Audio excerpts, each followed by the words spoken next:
Hello guys, this is your friend Dark Verse. We are back with a new fanfic. Which is what if the Uzumaki clan returned and found Naruto betrayed by the council but loved by Yuga, Makoto and Hinata? Part 1. And if you enjoy this fanfic then please press the like button and subscribe to my channel for more fanfic like this. And now let's start the fanfic. 3-year-old Naruto Uzumaki was running from a mob of people. He knew that it was just going to be one of those days where he would barely make it out with his life intact. He was only 2 feet 3 and was a measly 28 pounds. He was wearing a dirty and torn up gray t-shirt that was way too big for him and some dark blue shorts that were barely hanging off of his hips. His bright blonde hair was matted down and covered in dirt. While he was running, his bare feet were hitting the pavement and causing him light pain.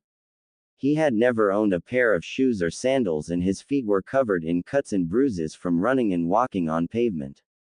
Get him. Kill the demon. Naruto kept running through the alleys and pathways of Konoha trying to escape the mass of 150 people that were chasing him down the street. Why do they keep chasing me? He thought as he ran. He couldn't think of any reason as to why they were chasing him. Please stop. He shouted as he ran. I didn't do anything wrong. Liar. One of the men shouted as he threw one of the knives that he had in his hand. You killed my aunt and uncle demon. He yelled as he continued chasing the young child through the streets. You murdered my husband. A lady yelled from the back of the pack of people. We were going to have a family together. And now he's dead because of you. She shouted and threw a glass bottle that hit the boy square in the back of the head. The bottle caused Naruto to stumble, which made the mob yell in triumph as the men in the front of the pack grabbed him and carried him to an abandoned training ground with plenty of trees. What should we do with demon? The man holding Naruto shouted as he listened to the crowd. Crucify him. A large man with balding hair shouted. He killed my son. He was going to be a chunin but then was killed by it that night. I say we burn him alive. A tall woman with light brown hair yelled. We tried it last time but somehow he was able to survive. Stupid demon. I think that we should pour hot oil on him and rip out his hair. I say we use him for target practice with my kunai. Me and the boys will gladly let him bleed to death. A Junin ninja shouted as they hoisted the boy into a tree. Throughout his life, Naruto had always had his fair share of problems that he had to deal with. He had gotten thrown out of the orphanage at the age of 2.5 when he said his first coherent sentence because the matron said, if you're old enough to ask, you're old enough to work. So after that, he had to live on the street for 6 months. He couldn't afford proper food because every time he went to see his Gigi, third Hokage, the secretary would always say that he was busy and that he couldn't see him at the moment. While all of this sucked, he wouldn't let it get him down. Naruto always thought that it was best to keep a smile on his face anytime that he could. He thought that the people wouldn't beat him as much if he smiled through the constant pain. So, he would eat out the garbage cans of restaurants. He would scavenge for food and would drink out of puddles in the roads or the rivers in the forests of the village. The villagers would even throw food at him and tell him to go to hell. Unfortunately, he could never find it, which made the blonde a tad sad. Well, we still haven't decided what exactly we are going to do with the boy yet. An older lady yelled. She was one of the shopkeepers that would always price gouge Naruto. She lost one of her daughters during the attack 3 years ago and unfortunately, she wasn't going to let it go. I still think that we should just use him for kunai practice. One of the chunin said while twirling a kunai on his middle finger. I'll just hang him from this tree and leave him at your mercy. He shouldn't survive this time. The man who held Naruto yelled. He grabbed some rope and placed it around the poor boy's neck and left him hanging from a large tree. Hey, why do this to me? The boy screamed as he was pelted with rocks and knives. I never did anything wrong. Quit lying, demon. We should cut off his tongue so he can't lie anymore. A man with dark blue wire rimmed glasses yelled. He walked towards the boy and yanked his jaw open. Naruto's eyes widened in fear and he tried to close his mouth but to no avail. The man reached in, grabbed his tongue and cut it off, causing the boy to scream in pain and agony. The man smiled and bonked the boy's head with the end of his knife and held up his tongue. "I have the demon's tongue," he said as he showed off the tongue like it was a prize he won from a carnival. "Let's crush it and use it as demon repellent." "Yeah," the crowd shouted as they continued to throw rocks at the Jinchuriki, who was now nearing unconsciousness due to the sheer pain he was in. "Well, this is the end. I guess I'm going. Wait, what happened now?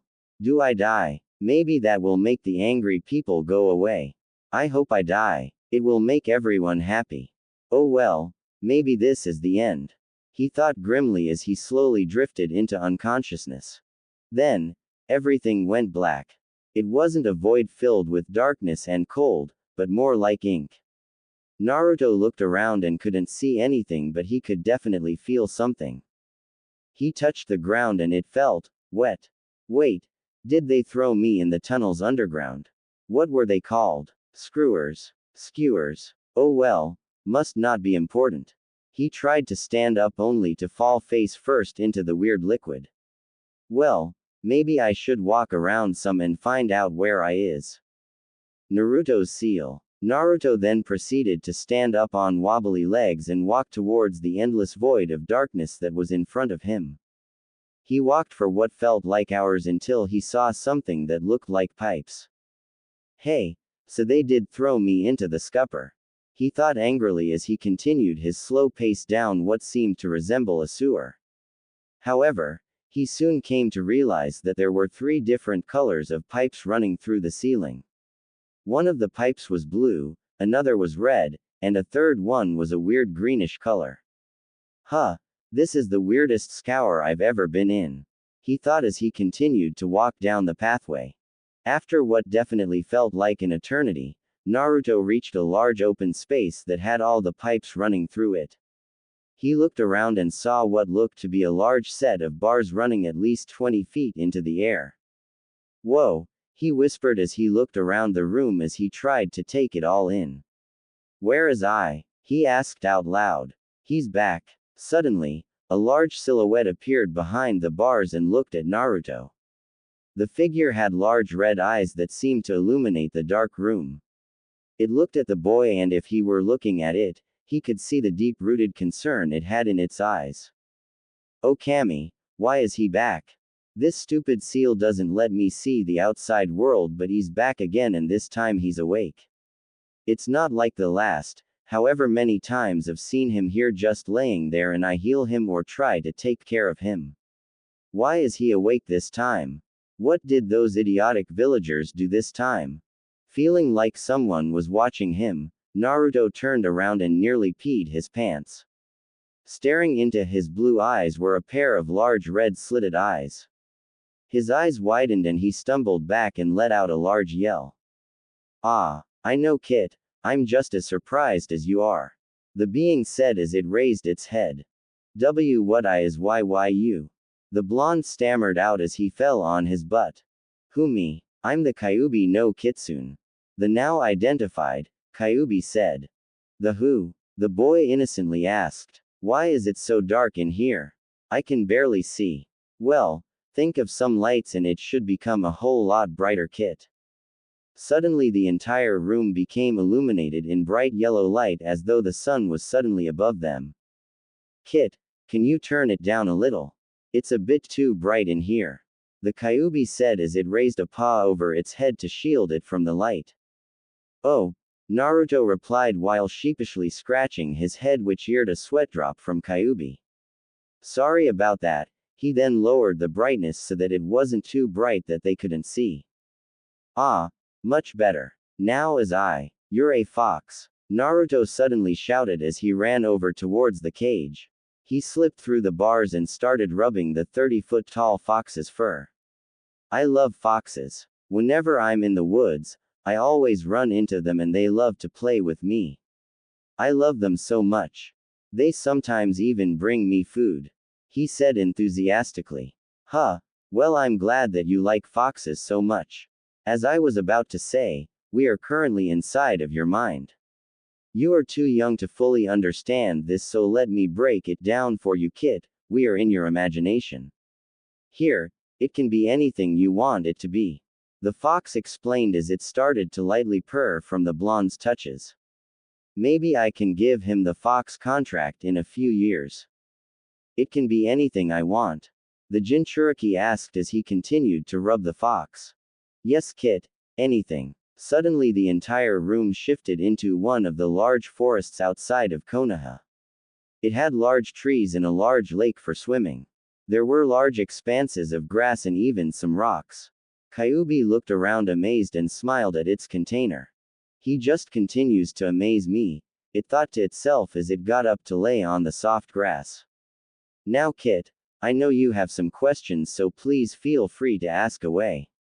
What is you? I know you're a fox, but foxes are really small. The child asked, which made the Biju chuckle. Alright, this is just my fox form. I also have a human form.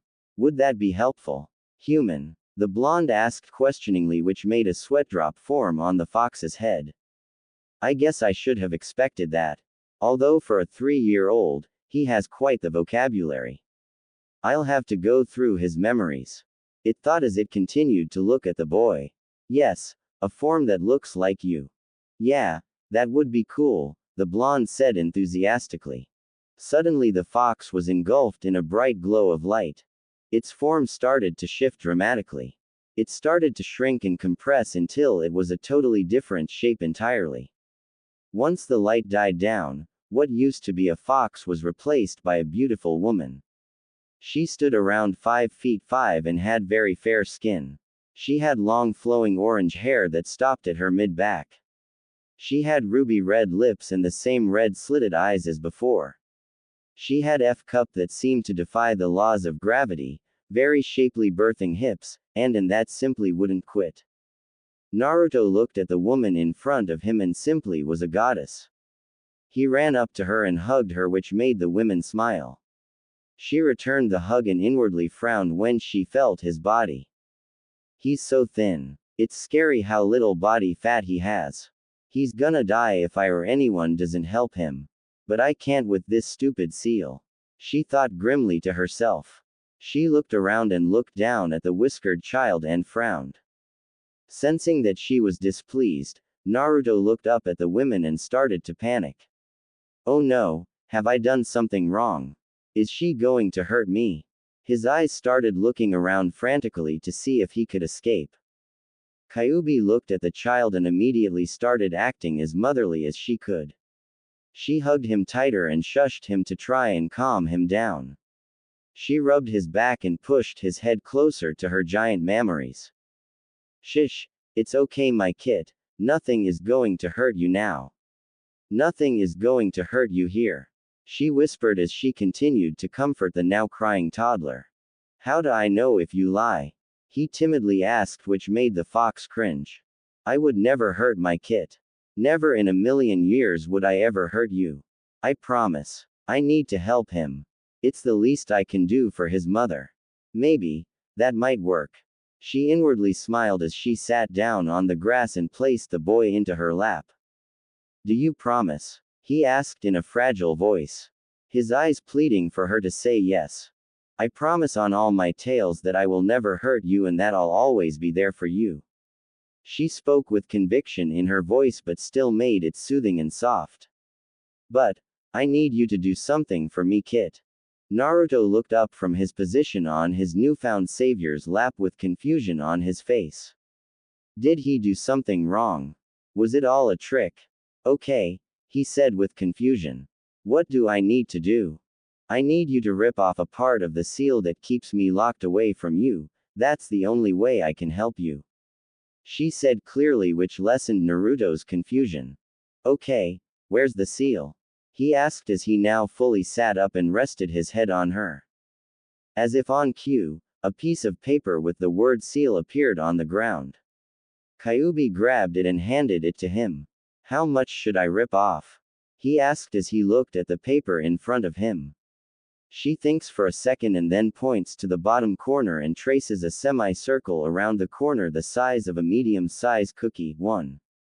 That should be enough for a while, she said with a smile.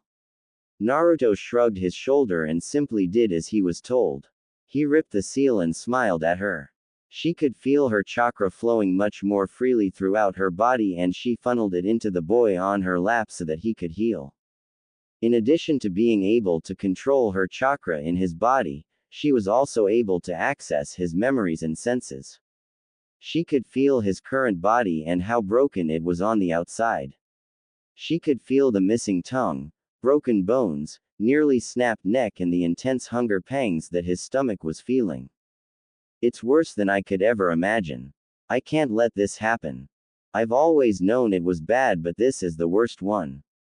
Usually, it's a broken pair of legs, internal bleeding, a broken arm, but this is so much worse.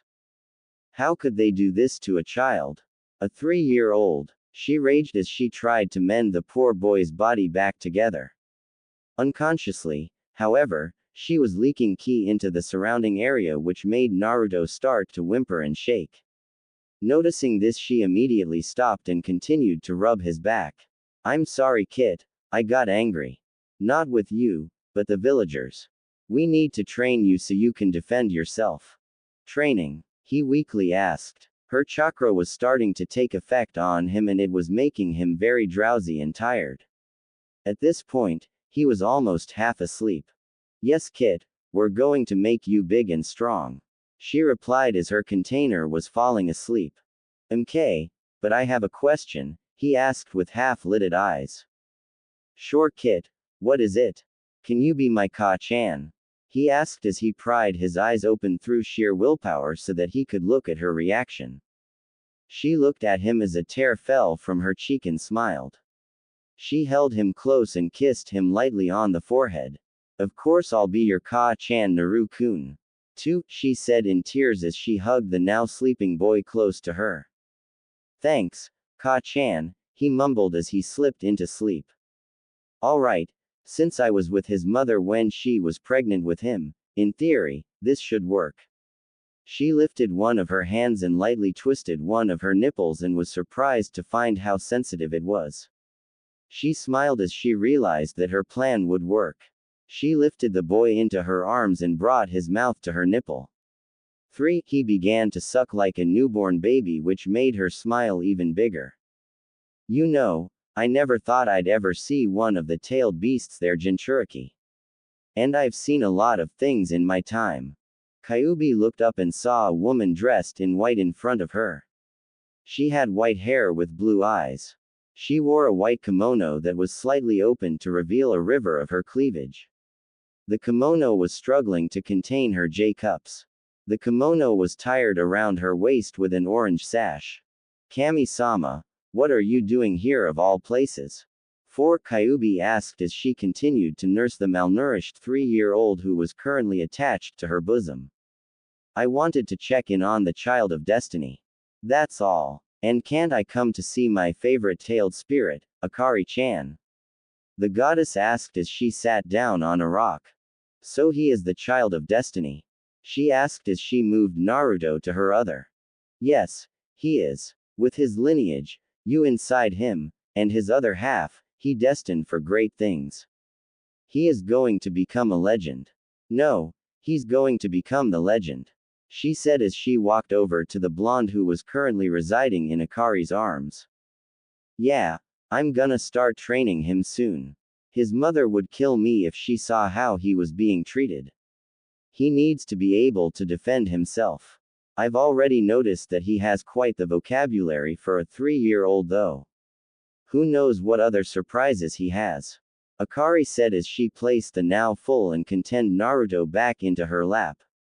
She subconsciously rubbed the hair on his head. Oh, you're in for a whole lot of surprises with him. I took a peek at his DNA and let me just say, he's gonna be crazy when he gets older. But he'll need it for some of the people that are going to be coming after him. Kami sighed as she looked around at the boy's mindscape. She was actually quite impressed that something this complex could be made by a 3-year-old. She looked back at Akari and smirked. You have no clue what you just did to you. She innocently asked with a smirk on her face. What do you mean? I just fed him. I'm still shocked that I could even do it in the first place. Well, for starters, you probably just made him a pervert and lover of Big for life. Second and most importantly, you just gave him some of your DNA. She paused and looked at the shocked expression on the Biju's face. Don't worry about it, he won't get fox ears or a tail. He might act more like a fox and his body shape might change a little. She smirked a little. You know already, don't you?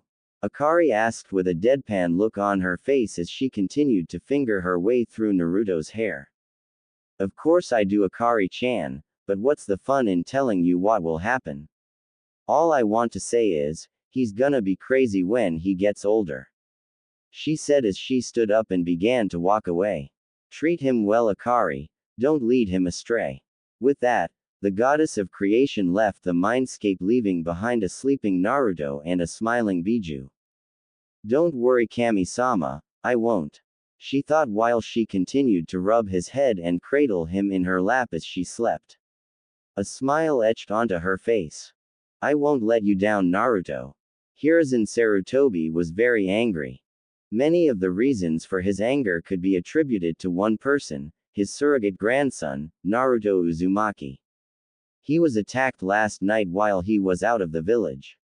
When he went to visit him at the orphanage, he first found out that he had been kicked out of the orphanage a little over 6 months ago. He hadn't been able to visit him in the past due to trying to get a stable alliance with Sunagaku. When he found out, he was outraged.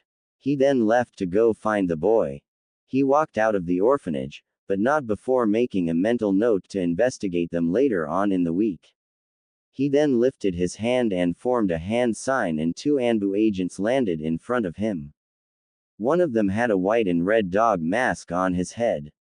He was around 5 feet 8 with an athletic build and gravity-defying gray hair.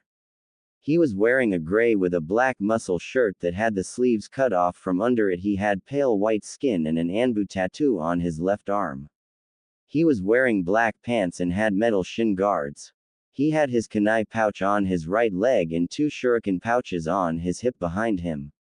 He was standing at attention and had both his hands behind his back. The other officer was a young girl who looked to be around the same age as the man. She had long purple hair that flowed from behind a white and red cat mask. She stood at around 5 feet 5 and had a feminine build. She also wore the same outfit as the boy but had a sword strapped to her back.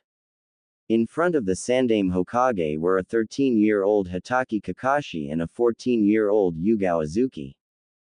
Both of them had been the first Anbu to be drafted personally by the Yondaime Hokage, Minato Namikaze. Dog, cat, can you please explain to me where Uzumaki Naruto is? The aged Kage asked. The 2 Anbu members could tell that he was on the last of his patience and that he wanted answers, and he wanted them now. Sir, we currently have both of our squads looking for him. We cannot find him at the moment, nor do we have anything to track him with. Kakashi answered in a neutral tone.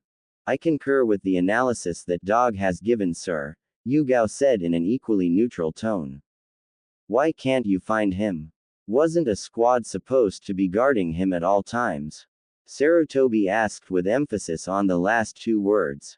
He always made sure that Naruto was to be guarded at all times. Sir, both Cat and I were out on a mission while you were away. When we got back to HQ, we asked about Naruto's guard and Snail said that they were given orders to not have a squad guarding him today. Dog said as he handed Sarutobi a scroll. Sarutobi grabbed the scroll and read its contents quickly but not before scowling at what was written. Official Order of Konohagakure no Sato number 56473. By order of the Council of Konohagakure, we hereby decree that all current and future Anbu guards that are to be placed for the protection of one Uzumaki Naruto be reassigned and redistributed as necessary. This order goes into effect immediately. Sarutobi let out a torrent of ki that in turn saturated the air, causing people who were walking by to cough and struggle to breathe. How could they? He spat with gritted teeth. To think that the council would go as far as to do this, while I'm away. He said as he got angrier and angrier. Dog, cat, redouble your efforts to find the boy. I will be in my office awaiting further news of his retrieval. He said as he shunshined back to his office. Kakashi and Yuga looked at each other and flickered out of sight. They then reappeared on top of a building and sighed to themselves. Minato-sensei would be rolling in his grave right now, Kakashi said as he scowled the horizon for any sign of the boy. Yeah, Kushina-sensei would have killed them by now. Too, Yugao said as she looked for the blonde child. What can we do? We can't adopt him, we can't talk to him unless he talks to us, which basically means we can't talk to him. And, we can't let him know that we are there. Yugao cried out as she balled up her fists in righteous anger. We should have been here, Kakashi said as he looked in a different direction. Maybe we could have prevented this. He sighed as he looked up into the night sky. Yeah, I sometimes wonder that, Yugao whispered as she kept looking.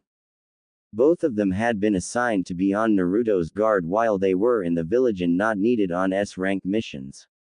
They tried to stop everything that they could, but it didn't help. The more times people would see them defending the blonde, the more people would try to do him harm. Yugao was looking in the direction of the woods and saw smoke billowing out of the trees. She turned over to her partner and tapped him on the shoulder. Hey, do you know of anyone camping so close to the training grounds? She asked as she eyed the fire. No, most of the time people go camping outside of the village. His eye widened from behind his mask and immediately the two officers took off towards the training ground. When they both got there, they were treated to a gnarly sight. They found Naruto hanging from a tree with all of his limbs hanging loosely from his body at odd angles. His shirt and pants were both ripped off and his face was bloody. There was a noose hanging around his neck and it looked like he had been used as kunai target practice. The tree that the poor boy was hanging from was slowly burning as the fires were raging below him. Kill the beast. Let him rot in hell. He killed my family. Yugao and Kakashi looked around at the people who were doing this to the poor boy and both balled up their fists in anger. Yugao unsheathed her sword and Kakashi let out a flare of chakra to let the Hokage know where they were. Almost immediately, Sarutobi along with both squads of Anbu arrived in the forest where they were greeted to a disgusting sight. Sarutobi had seen a lot of things in his life since had been the leader of the village throughout not one, not two, but all three great shinobi world wars. But in all his years as a shinobi, never had her ever seen a sight this terrible. Kill them, he whispered so quietly that the soldiers that he was standing next to could hear him. However, both Kakashi and Yugao heard him like he had been shouting from the rooftops. They immediately took action and started killing the mob of now 175 people that had gathered to watch the young boy die. The other Anbu there was too shocked at the people to do anything but watch as their two youngest members slaughtered the villagers.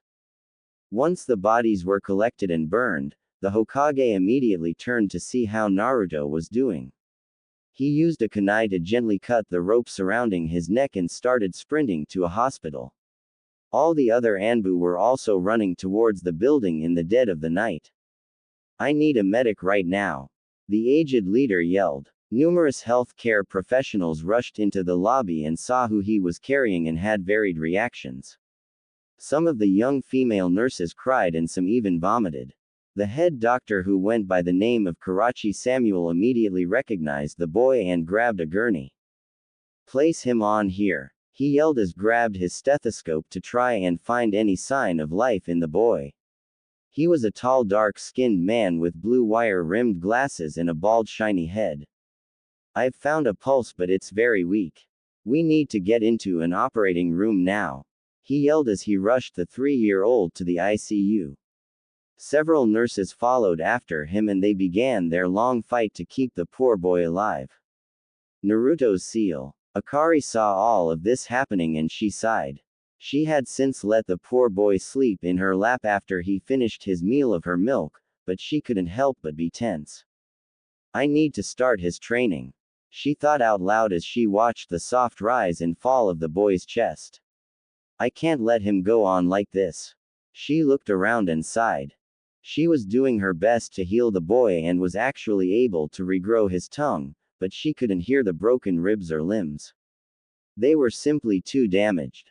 She needed to wait for a surgeon to remove the bone fragments that currently were his ribcage. She also couldn't help heal the limbs because of how badly out of shape and bent they were. Well, he shouldn't be up for at least 2 weeks. Even with my healing, I still need to fix everything. I'll need to teach him how to hunt for food.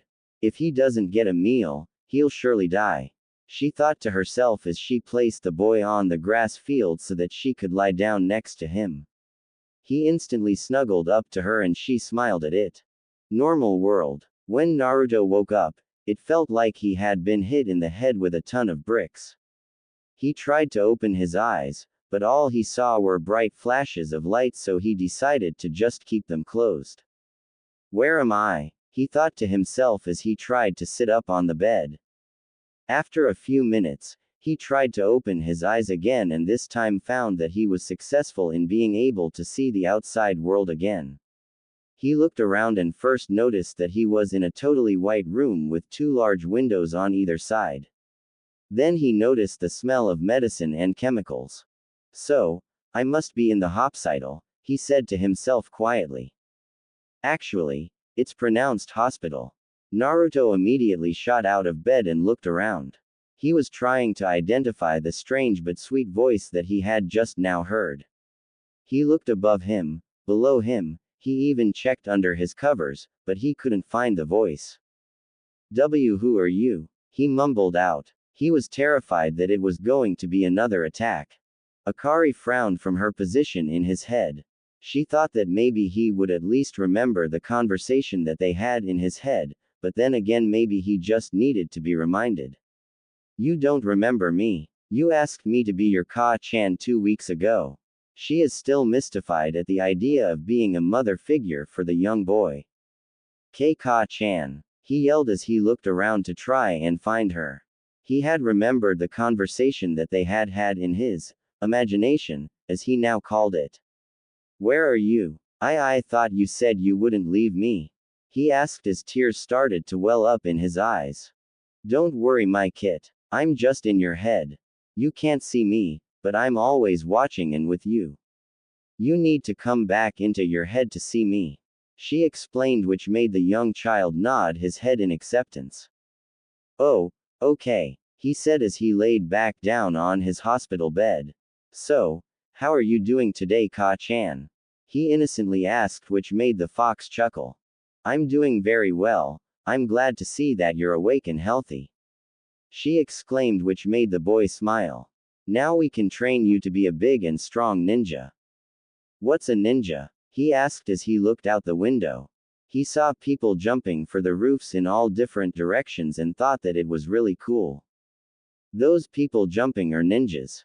They are the ones that protect the village. The Hokage is the stronger ninja in the village. Ninjas have techniques that use different kinds of chakra to make. For example, fire-type chakra can make a fireball.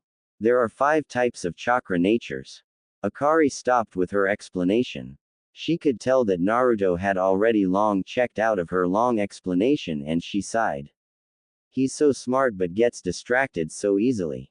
She smiled lightly and shook her head at her new child. Can I be a ninja? He asked out loud. Why, sure you can. Naruto looked up as he saw the door to his hospital room open and a nurse walked in. She had bright blonde hair and green eyes. She had a clipboard and had several pens sticking out of her pocket. She was wearing a green vest which was slightly unzipped to let out a view of her. She had on a dark blue dress underneath it and an unbuttoned lab coat. Who are you? The child once again found himself asking. Oh, I'm sorry, I'm Nurse Stacy. I'm going to be your nurse while you're in the hospital, Naruto-kun. She explained as she walked towards him. How do you know my name? He looked at the woman suspiciously and it made her chuckle. Well, sweetie, it's right here on this piece of paper. She turned around her clipboard she was carrying and showed it to the young blonde. See. He looked at the words on the page and saw that his name was indeed on the paper. He smiled at her. Okay, Nurse Stacy-chan. Nurse Stacy chucked at the Chan addition to her name and smiled at him. All right, now I have to do your checkup to make sure that you are 100% okay. She said as she walked over to the blonde. He nodded and sat laid back down on the bed. Once she was done, she patted the child on the head and walked out of the room, but not before saying that she would be back with some food for him to eat. He nodded his head and smiled at her. She seemed like a very nice young lady, Akari stated, which caused Naruto to look up. Yeah, she helped make sure I felt better. Naruto said with a smile. I know, Kit, that's what doctors do. They make you feel better. Back to our original conversation, we're going to start training you to become a ninja. I want you to be the best ninja in the whole world. Akari said with the widest grin on her face. Okay, I'll do it. I'm gonna become the best ninja ever. Naruto yelled out, which made the Kyuubi laugh. I know you will, Kit, but remember to use your inside voice. You're in a hospital and people are trying to get better. She said in a motherly tone. Inside voice? He asked, which made a sweat drop appear over the woman's head. It means that you need to be a little quieter, Kit. Akari explained, which got an "oh" from Naruto. Then she remembered something important that she needed to tell him. Kit, you don't have to talk out loud to talk to me, she said, which made Naruto once again confused. Then how am I going to talk to you? I don't want you to go away. The people always tell me that if I don't talk, they'll go away. But I don't want you to go away, he said as tears were threatening to fall from his eyes. Those bastards. Oh, when I get my hands on them, they won't know what a demon is. How can they tell that to an innocent child? She thought as she tried to figure out a way to calm the boy down. Don't worry, Naruto-kun, since I'm in your mind, I can hear your thought as if you were talking to me. She explained, which made the child skeptical. Really? Then what am I thinking right now? He asked as he closed his eyes in concentration. You're thinking about how you want to play with the foxes in the forest again. She answers with a sly smile. She was quite happy that he was so fond of foxes and was definitely going to give him her contract. Wow, you really can do that, Ka-chan. You're amazing, he said out loud, which made the fox blush. Thank you, Kit, but remember, think not talk. Oh, okay, alright. Can you still hear me? He asked as he continued to look out the window. Yeah, I can still hear you, Kit. Awesome. So when are you going to start training me? He asked as he continued to watch people go by in the window. Well, I want to start as soon as you're out of here. I'm going to teach you how to hunt, make clothing, live in the wild. What berries you can eat, what you can't eat. How to communicate with animals and a bunch of other survival stuff. I'm also going to put you through an exercise regime once your body is a healthy body weight. Those will help train your strength, speed, agility, reflexes, and chakra control. But first, you'll need to unlock your chakra, which we can't do here. Lastly, I'm going to train your mind. I'm going to make you smarter. You're going to play mind games with me and read lots of books. A ninja can't just be good on the field. They must also be good in diplomatic situations. She said as she noticed that Naruto was actually paying attention to a good chunk of what she was saying. Alright, Ka-chan, you seem to know what you're doing, so I'm just gonna do what you say so I can be the best dadbayo. So he does have her verbal tick. Interesting. I wonder what other things he got from her. She pondered as she watched the ninja run on the roofs to their everyday duties. 30 minutes later, Naruto heard his hospital room door open.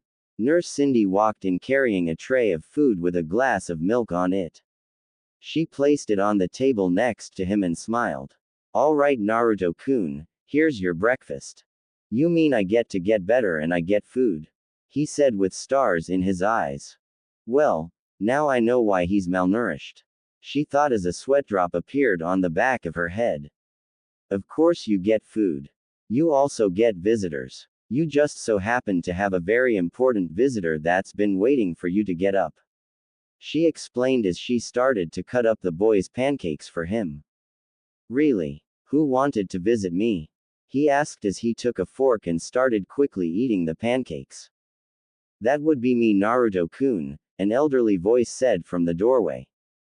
Naruto looked up and saw the familiar face of the Sandaime, or as Naruto liked to call him. GG. The boy shouted, which made the man chuckle. Yes, Naruto-kun. I'm so glad to see that you are finally awake. You had me very worried. He said as he sat down on the boy's bed. I'm sorry, I didn't want to get beaten, but the mob just kept growing. He said with a sniffle. It's quite alright, Naruto-kun. I'm just glad that you're okay. The elderly man said with a smile. But, can you tell me what happened? Sure. I was in the market trying to find somewhere to sit and sleep, when I accidentally bumped into someone. I tried to apologize as you said, but he got mad. Then he started chasing me. I tried to run away, but more and more people followed him, and soon it was another mob. They ran me into an alley and threw sharp things at me. Then they grabbed me and tied me to a tree. I thought I was going to die until I. Kit, don't tell him about me. I don't trust him and I don't want him to take me away from you. Tell him that everything went black and that you were having a dream playing in a lake with the baby foxes. For, Akari said as she watched and listened to the entire conversation. Okay, Ka-chan. Naru-kun, what happened after you went unconscious? Sarutobi asked as he noticed the boy had stopped talking. I had a dream that I was playing with the baby foxes in a lake near the forest. Then I woke up here. He finished saying, which made the old man smile. Okay, Naruto-kun, I'm really sorry that this happened to you. I'm gonna put you back into the orphanage again, okay? He said with kind eyes. Kit, you're going to have to lie to him and say okay. They won't let you back in, so I'm going to teach you how to live in the wild. His mother's voice rang in his ears like bells and he mentally nodded his head. Alright, Gigi, but I have a question for you, Naruto stated, which made Sandaime a little curious. Oh, and what would that be? He asked as he raised his head a little. Can I be a ninja? Sarutobi smiled at the boy and nodded his head. Of course you can, but not yet. The academy starts at the age of 6, so you have 3 more years before you can join it. Naruto smiled and gave him a thumbs up. Yeah, I'm going to be the best ninja ever, Dadbayo. He screamed, which made Nurse Stacy and Sarutobi laugh. I'm sure you will, Naruto-kun. Nurse Stacy said as she took away the tray of empty food. Oh, and you've been cleared to leave the hospital, Naru-kun. Yay. The 3-year-old said with a smile. Does this mean we can start our training, Ka-chan? He asked his mother. Yes, it does. All you need to do is head into the forest where you saw those kits you were talking about, she explained as he got out of bed and dressed into a pair of blue shorts and a green t-shirt that had an orange swirl on the back. Those are baby foxes, right? He asked as he finished changing. To you, yes, they are baby foxes. To be, all foxes are babies when you've lived for over 2,000 years. Whoa, that's so cool, Ka-chan, but you looked really young when I saw you. Ah, thanks, Naru-kun. No problem, Ka-chan. The boy thought as he was ready to leave the hospital with his surrogate grandfather. Are you ready, Naruto? He asked as he stood up to stretch his back. Hi, excellent. Let's go then. Sarutobi grabbed Naruto's hand and they walked out of the hospital. Naruto said that he wanted to walk around the village and the Hokage agreed, or if he stayed out of trouble. I will, GG, I promise, Naruto said with a smile. Alright then, Naruto-kun, go have fun. The aged Hokage said with a smile on his face. Naruto then took off in a sprint towards the forest to get started on his training. Sarutobi looked at the boy and smiled. There was something about looking at the boy be able to bounce back from a near-death experience time and time again that made him chuckle. The aged cage looked at the moment that had all the previous cages on them and he sighed. "Oh Minato," he said as he started walking back towards his office. "There have been so many times where I have failed you. I just hope that I can rectify all this one day." Sarutobi sat down at his desk and swiveled in his chair so that he was looking out over the village through the large window that was behind his desk. He surveyed all the buildings of the community that he was the protector of and frowned. "Where did I go wrong?"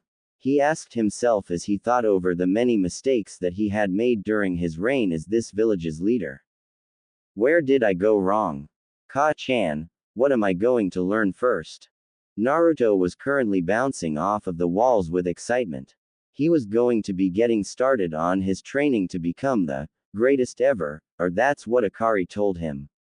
In truth, he wasn't going to be doing ninja-like thighs for another couple of months. He first needed to get his body to a healthier state. "Well, Kit," she said sweetly to the child who was now sitting on a tree stump. "Ninjas are known for being very strong and powerful people. Unfortunately, you simply aren't healthy enough to start any actual training," she explained to the child who frowned. "Ah," Naruto pouted in disappointment. "Well, you think it's for the best, then I'll do as you say," he said with a small smile. "Thanks you, Naru-kun," she said to the boy who nodded his head with a smile plastered on his face. "Now, like I said, before we can get into any actual training, we need get your body to a point where it can actually handle any stress," she explained to the boy who was surprisingly still paying very close attention to anything she was saying. "Now Naruto-kun, did you know that the foods that you eat are very bad for you?" she asked the child who almost instantly went on the defensive. "What do you mean? I usually just see if I can eat it. If I can, then well I eat it," Naruto said excitedly. "Yes, Kit, and that's the problem. The human body needs different things for it to work. You need to have meat so that your muscles can grow nice and strong. You need to have veggies so that you can get different vitamins," she explained to the child. Naruto was able to understand most of the stuff that she was saying, but still had some questions. "Wait," he asked his mom. "How will I get meat? Would I be taking food from the other animals? I don't want to take their stuff," he timidly asked his mother figure who sighed. "Naruto," she softly said to the worried child. "You won't be taking the food from the other animals. They will be okay. And if they aren't, what happens if they don't get any food?" he asked quietly. "They will die," she said in a blunt, emotionless tone. "Naruto, creatures like humans and animals need to eat and drink or else they will die. There is more than enough food in this forest for both you and most of the animals. Now sure, you're going to have to kill. I'm going to have to kill." Akari sighed to herself as she prepared for long conversation that she was going to have with Naruto. She knew that since Naruto was so young, he wouldn't understand the fact that animals kill each other every day. But, she still had to explain this to a 3-year-old and not have him be scared for life. "Naruto-kun," she said softly to try and calm the now terrified child down. "Animals kill each other every day. In fact, if they didn't kill each other, very bad things would happen. Life as you know it would cease to exist. It's a chain, Naru-kun." "What do you mean a chain?" he asked the fox who was shocked that he was even paying attention to her. "The food chain, Naruto, is a very delicate and robust thing. It starts off with the smallest animals. Animals that you can't even see. And then works its way up to the largest animals in the world," Akari explained to the child who was awestruck by her words. She then went on to explain some of the different animals and what they ate, and how all survived off of eating each other. "See, Naru-kun, life simply cannot exist without death. Without death, the world would be too overpopulated," she explained to the child. "Now that doesn't mean that you can go around killing whatever you want. she said sternly to the boy who nodded his head. It would cause an imbalance in the environment and would cause even more problems. Do you understand? She asked the child. Well, Naruto stuttered as he thought over what his fox mother had said. After a few beats of silence, he accepted what he was going to have to do. Okay, I guess I get it. Wonderful, she said to the child whose smile brightened immediately. Now, your next step is to start communicating with the animals that are in this forest. Like that deer that over in the bushes? He asked to the voice in his head who gave the affirmative answer. He nodded his head and slowly made his way over to the deer who stopped eating and looked at him. Hello deer-san, he said timidly to the woodland creature. The deer looked at the boy and it almost looked like it was thinking about responding. After a few seconds, it walked over to him and started to sniff him. Ask it to help you find food, Akari suggested to the child who nodded his head. Can you help me find some food? He asked the deer, which then looked at him for a few moments. He is one of the two, but not the one for us. Still, I will help him and relay this to the foxes. The deer thought before turning its head slightly and turning around. It started walking away but stopped when it didn't hear Naruto moving behind it. Kit, that's a sign for you to follow it. When an animal twitches its head like that, it means for you to follow them. Akari told the boy, which in turn made his excitement return. After following the deer for some time, it stopped at a dead raccoon. It nudged it over for Naruto to grab it, which he did but not before looking at the animal with a frown on his face. It's dead, he said with a whimper. Yeah Kit, it looks like it died from blood loss, she explained as he took a closer look at the dead raccoon. What are we going to do with it? I surely can't possibly eat it all, and what about all the rest of it? Naruto asked as he got closer to the raccoon. He's concerned that he's going to waste the body of the raccoon. He cares about life to the point where he thinks that all of it is important. For someone so young to have that life view is incredible. The fox thought inside the blonde's head. She was very impressed at what the blonde was saying and all the hidden meanings that were in his words. Even if he himself didn't understand them to the fullest.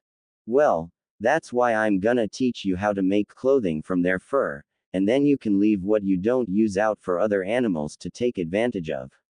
She said with a smile on her face. Okay, that will work, he said as he gently picked up the dead raccoon. And so for the next several months, Naruto was taught how to live in the forests. He was taught how to hunt when the best time for it was. He was taught how to skin and cook animals, what plants were okay to eat, how to get clean water, and most importantly how to scavenge. He would search for some of the kunai that he knew ninja had and found some lying in some of the training grounds. He used them in his hunts. He was also instructed to create a bow from Akari, who had been teaching the boy how to fight, indirectly of course. He had several different wooden tools that he could use to skin, clean, and cook different animals. He was even able to make some of the furs into different clothing. He had gained a good amount of weight and had quite a muscular build for a 3-year-old. He still had somewhat large amounts of baby fat on his face and arms, but thanks to his high meat and veggie diet, he was very lean and had slightly developed muscles. He was also taught how to communicate with the animals and had now even made friends with some of the creatures in the forest like the deer and the foxes. Even if the animals couldn't talk to him, he almost could feel like they knew what he was saying to an extent. He also somehow knew their responses when he talked to them.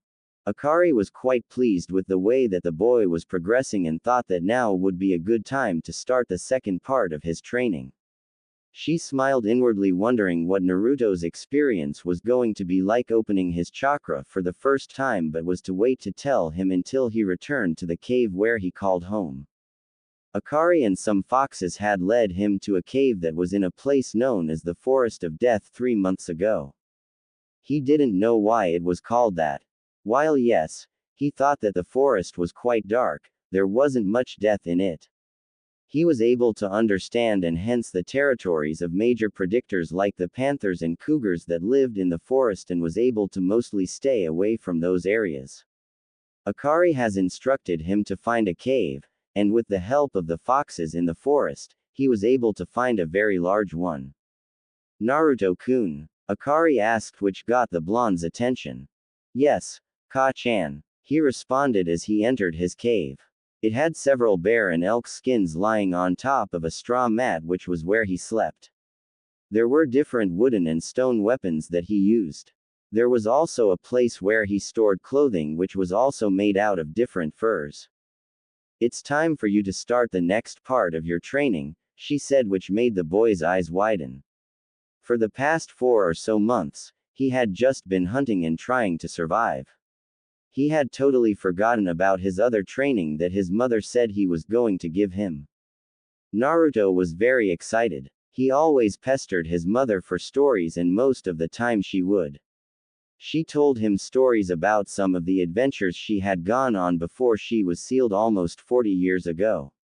One, she would tell him about her travels around the world, her friends, the other tailed beast. She would even sometimes let him sleep in the mindscape. What will he be doing? He asked with shock still laced in his voice. Today, you will be unlocking your chakra, she said with a smile on her face. She knew that for all young children it was a milestone, but for Naruto, it was going to be something special. Now Naruto-kun, I want you to remind me what chakra is, she said in a tone that meant that she was in sensei mode, as Naruto liked to call it. While he was in the cave, Akari would teach Naruto history and about the world since he didn't have the tools to learn how to read and write. Well, it's the life force that makes up everything. It is in all people and living things. It flows through the world in different patterns. You once said that a human or animal can make different kinds of chakra. Elemental chakra can be formed into the 5 elements: wind, lightning, water, fire, and earth. He explained, which made Akari smile. She knew that he was retaining the information that she was giving him. That is correct, Naruto-kun. Now the next step is to actually unlock your chakra, she said with a large smile on her face. She just knew she was going to be in for a surprise. All right, Dadbao, the boy yelled into his cave. But, how do I do it? He asked as he nervously moved his hand behind his head. Well, all you have to do is sit in the lotus position and look within yourself. You should find something warm and soothing and warm. When you feel that, I want you to pull. Pull as hard as you can until you feel that feeling overwhelm you, she explained, which made the child excited. All right, sounds easy enough, Naruto said with a smile on his face. He sat down on one of the skinned mats and got into the lotus position. He closed his eyes and started to focus on himself so that he could find his chakra. With deep steady breaths, he began to mentally feel all the sensations of his surroundings.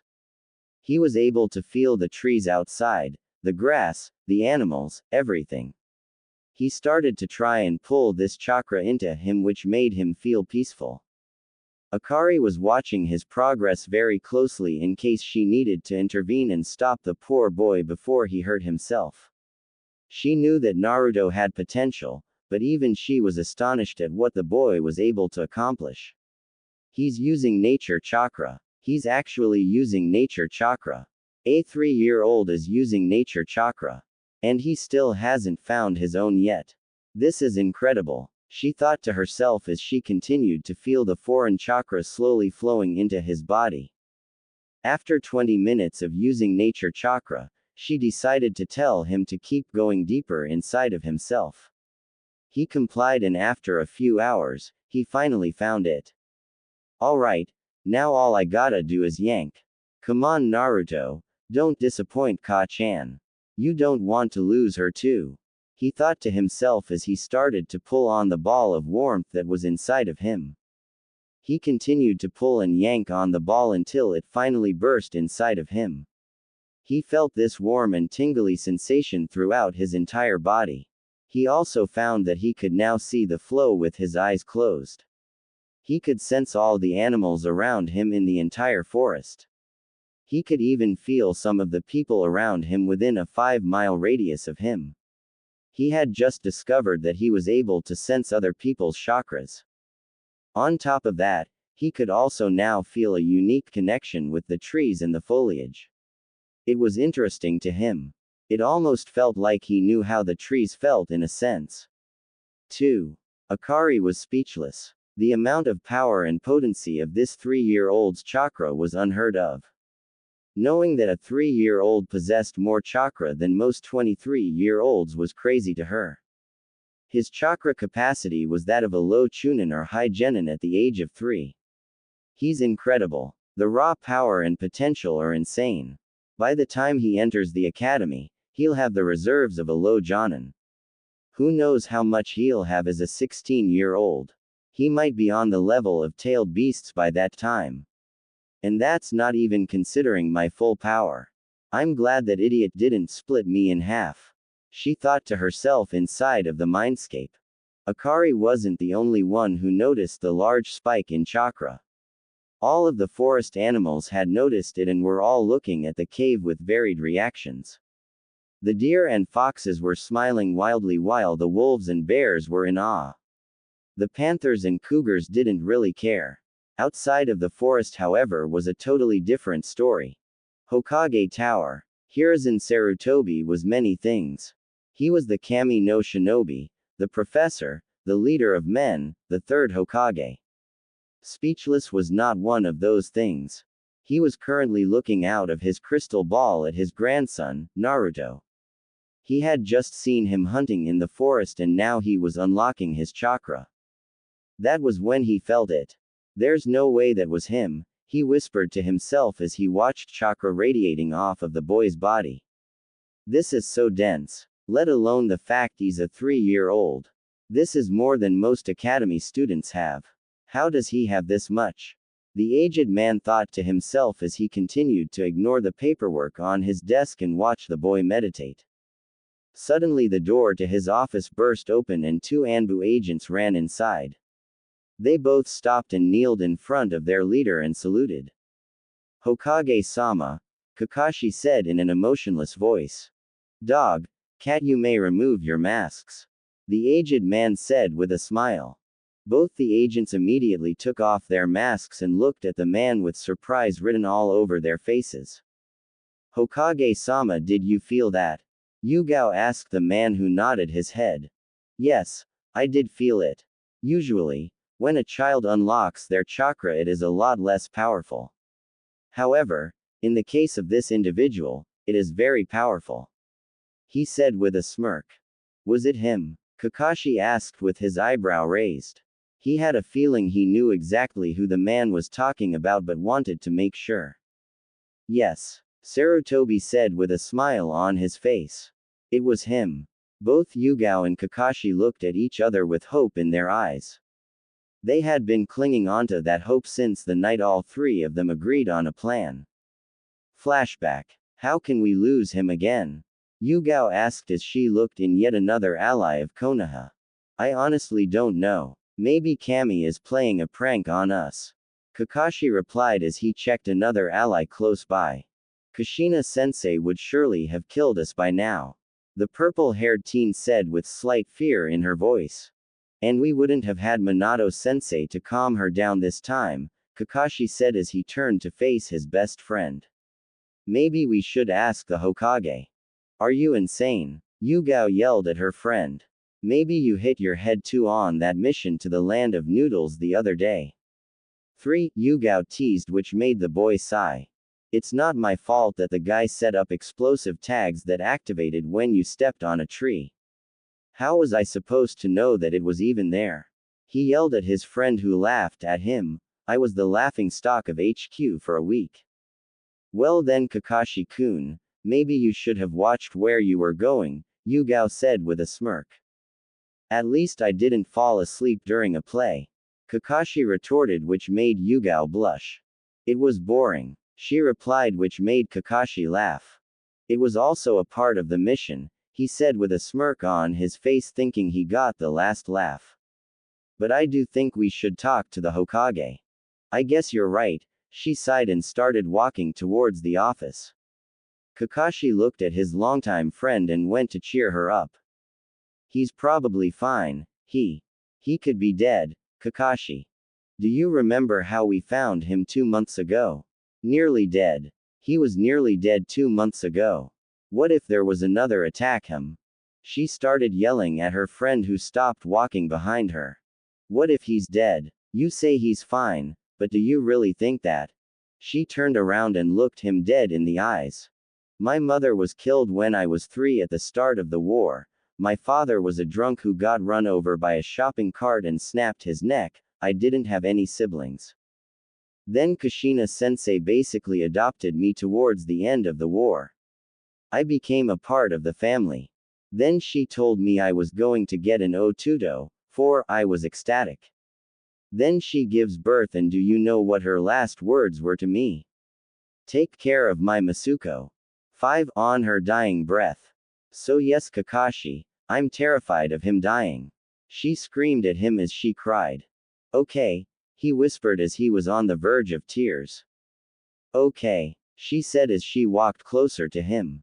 That's all you have to say is, okay. Alright, you think I'm not terrified as well?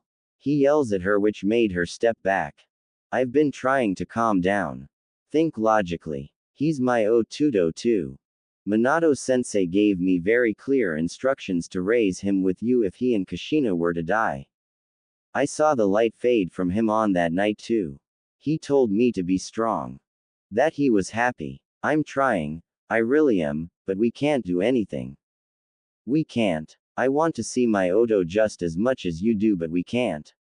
He yelled at his best friend, and he did something that shocked both of them.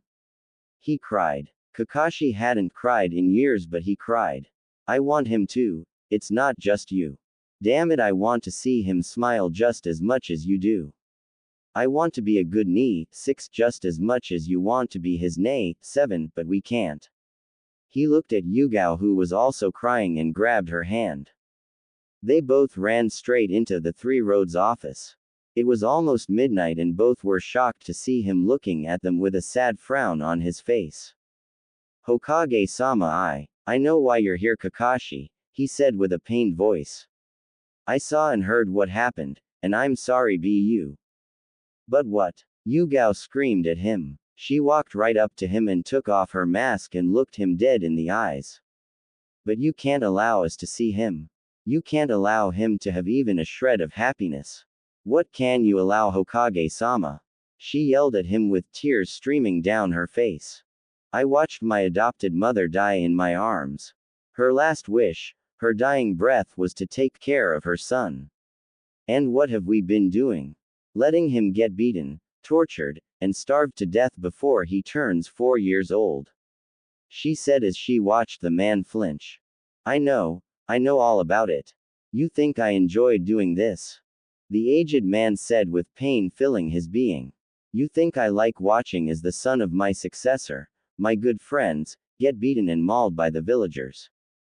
Hell, even my soldiers don't care about him. But I can't. The council went over my head. The only thing I can do is give him protection, and even that they took away from me. He said in a defeated tone of voice. Hell, I bet the fox is doing a better job than we are. Kyuubi was Kushina's best friend.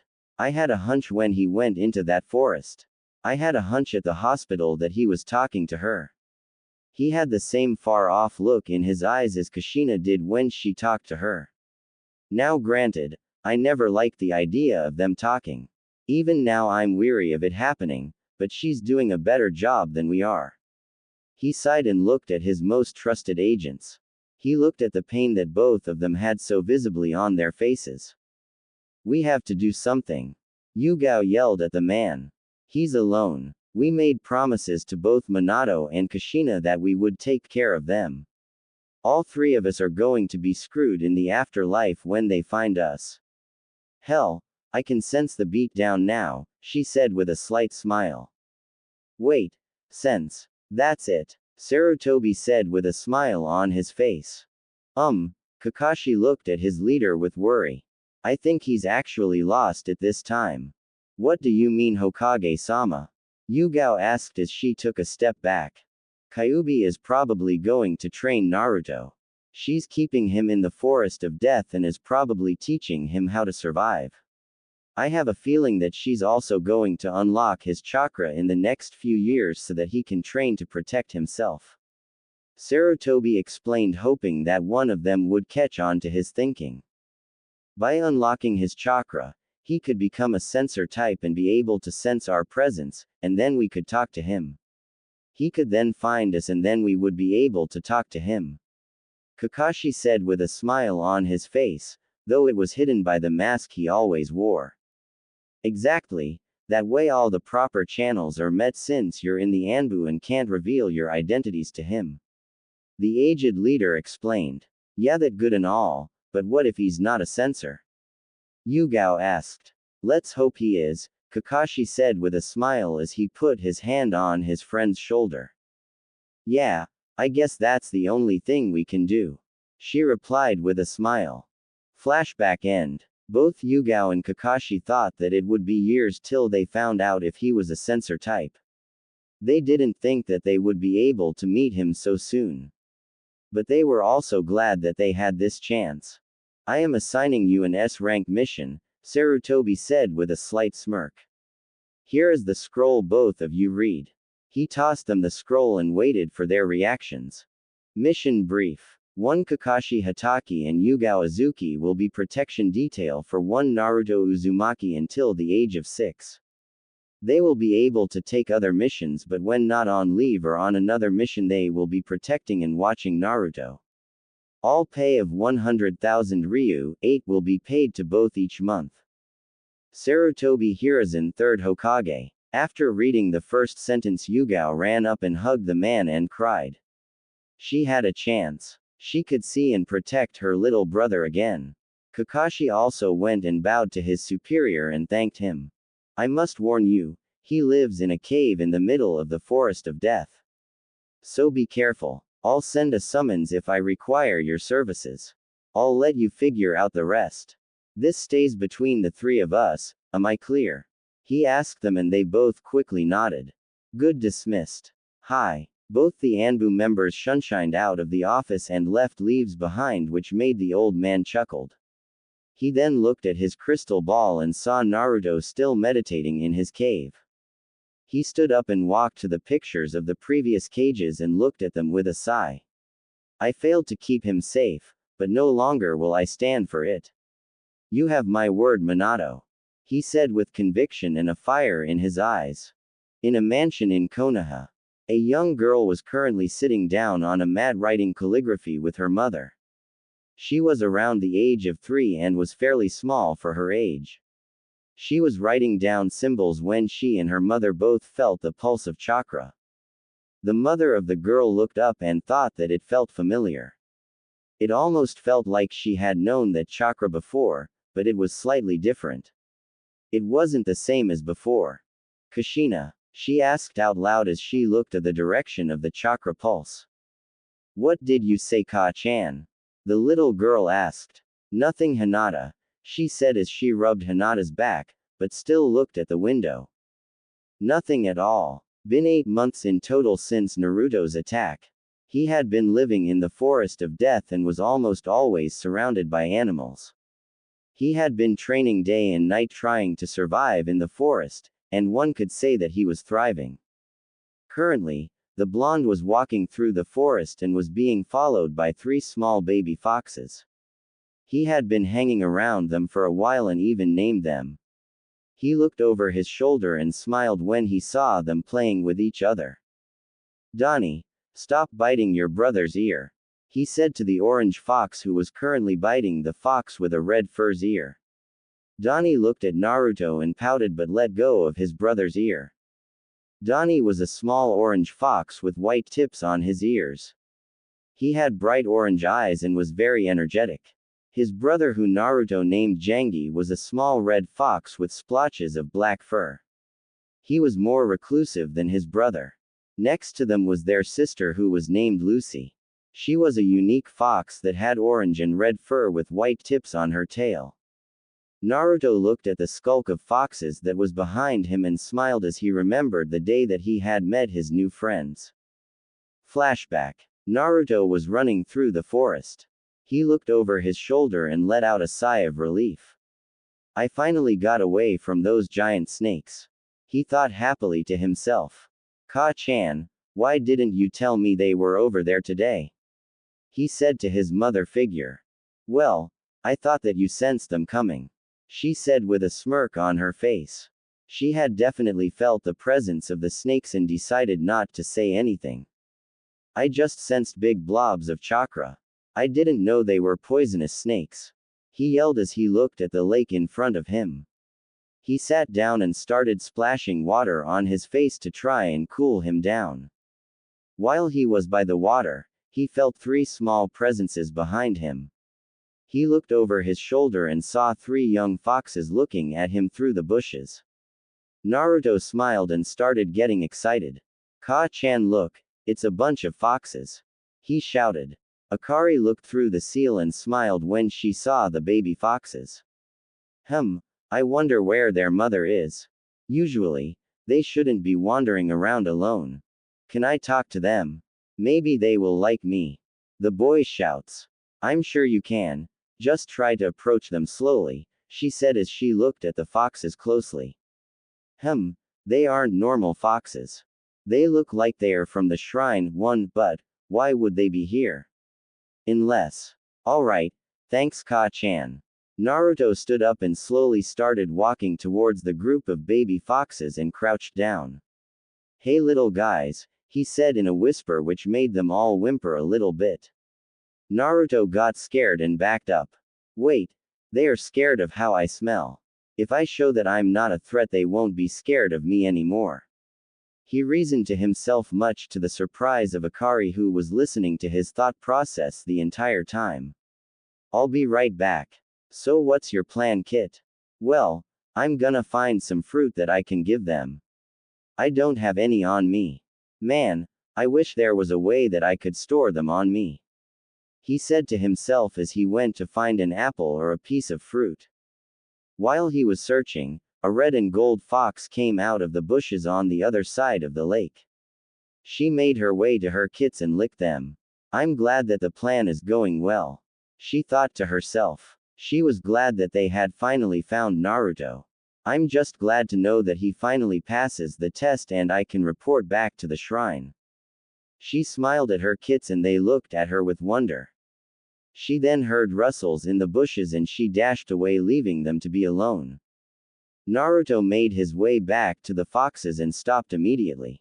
There was something else here, he thought as he looked around the area but didn't see anything. He shrugged his shoulders and placed the assorted fruits on the ground in front of the foxes. Here you go, he said as he pushed the fruit in front of the foxes. Slowly but surely, all 3 of them started to inch towards the food that was placed in front of them. The small orange fox took a bite out of the fruit and then yipped. It ran towards Naruto and started to lick him happily. The second fox to accept him was actually the orange and yellow fox. It ran and rubbed its head against his leg, which made him smile. After a while, the third and final fox slowly walked over and sniffed Naruto. It registered that he wasn't a threat and licked his nose. Yay, I have fox friends, he said happily, which made all the baby foxes yip in excitement. Well, I think even the summons want to give him the contract. Those foxes definitely weren't from around here. I recognize that taint of chakra anywhere. They are definitely baby kitsunes. The fox spirit thought to herself as she pondered in the seal what was going on back in shrine.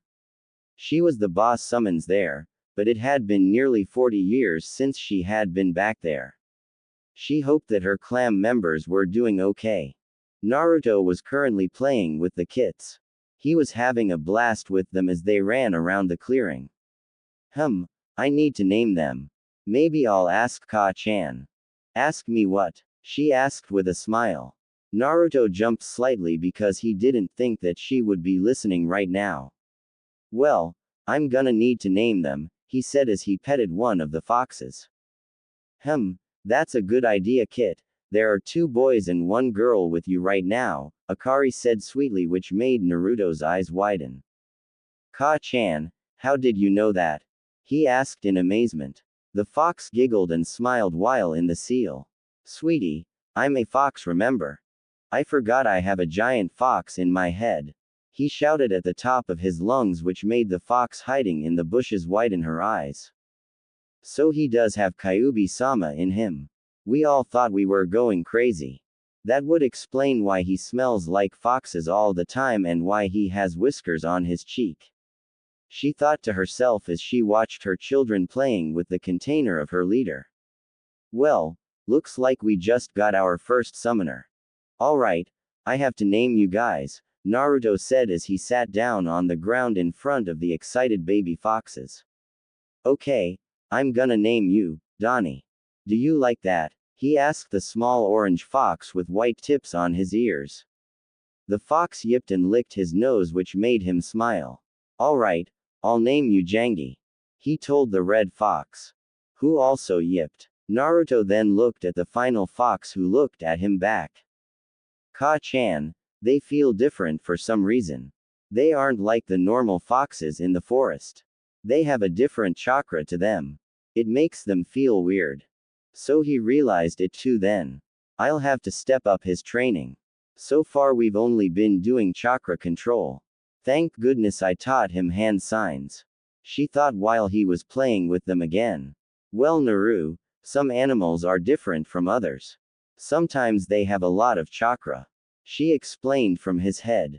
Oh, okay. I wonder what that animal is behind the bushes though. He asked as he pointed in the exact direction of the mother fox.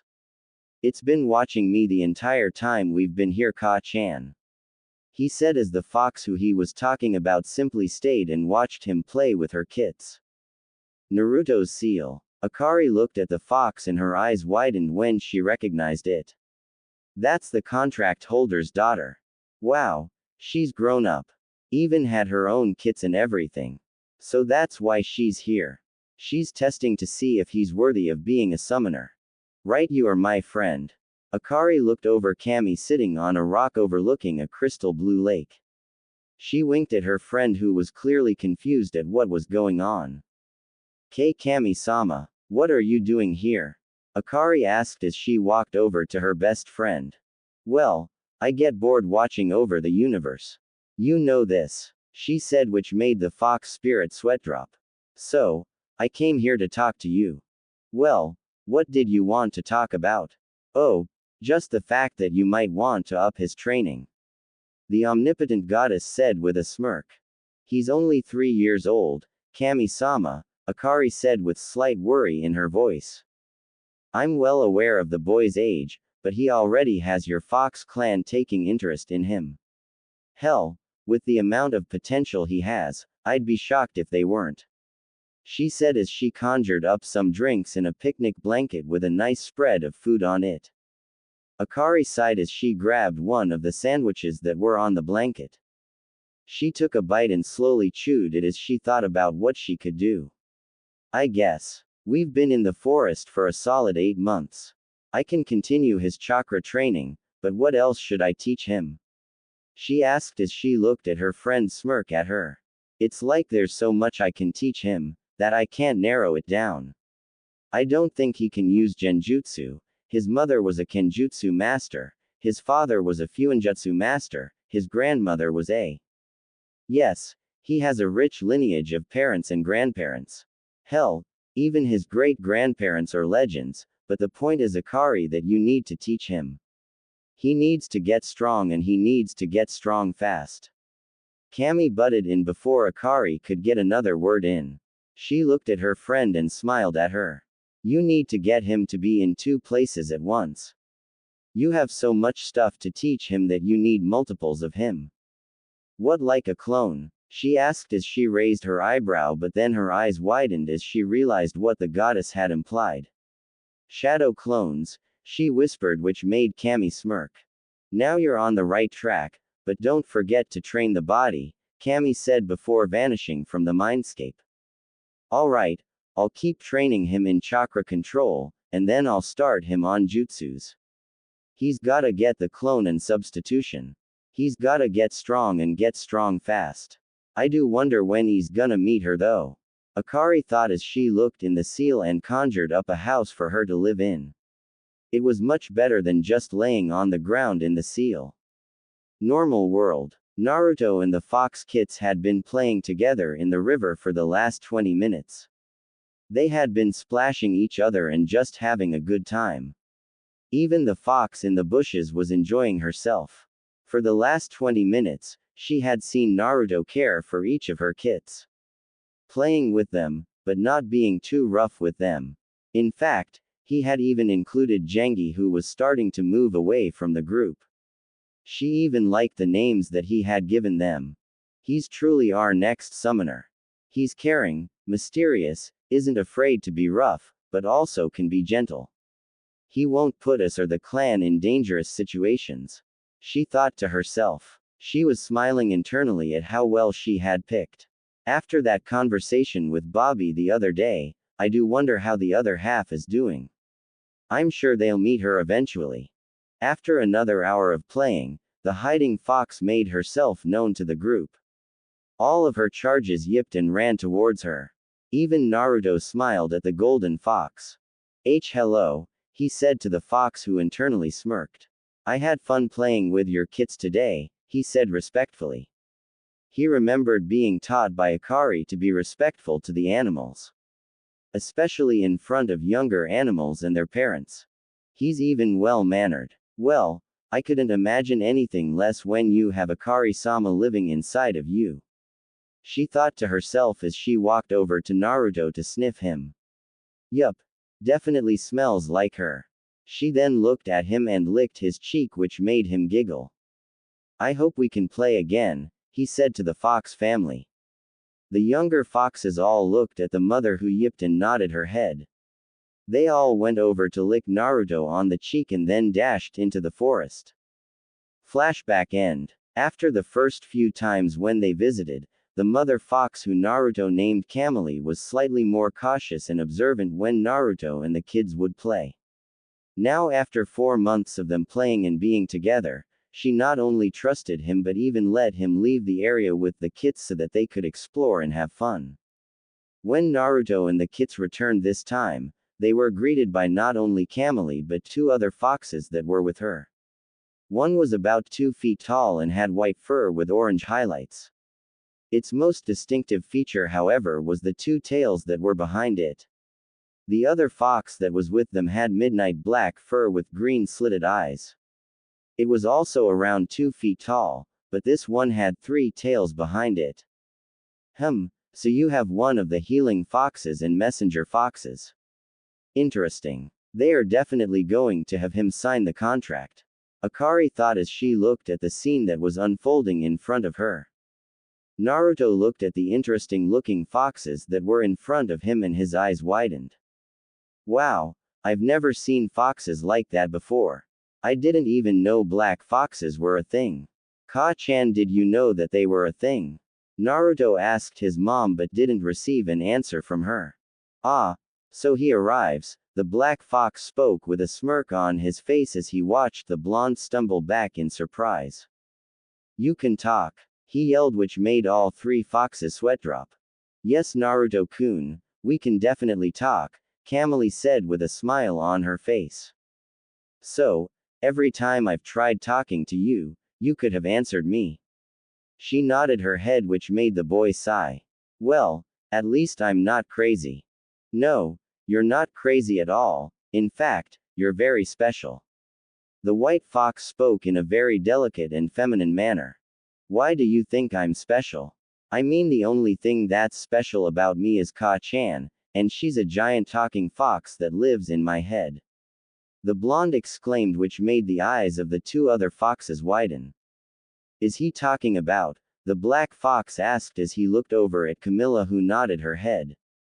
Yes, Akari-sama is sealed inside of Naruto, Camilla said in a voice that held nothing but authority. Will this affect anything with your tests? The white fox said with worry in her voice. Hey, are you going to tell me what you're talking about?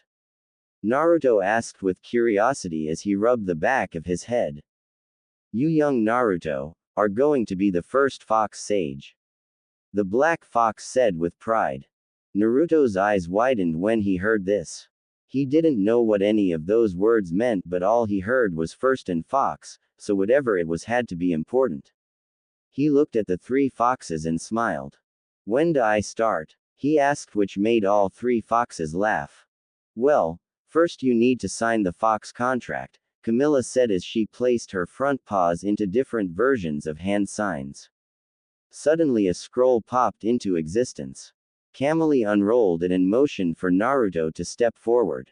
Okay, how do I sign it, and what does it do? The blonde asked as he walked towards the ancient-looking scroll. Well, a summoning contract allows for you to bring different animals into your world.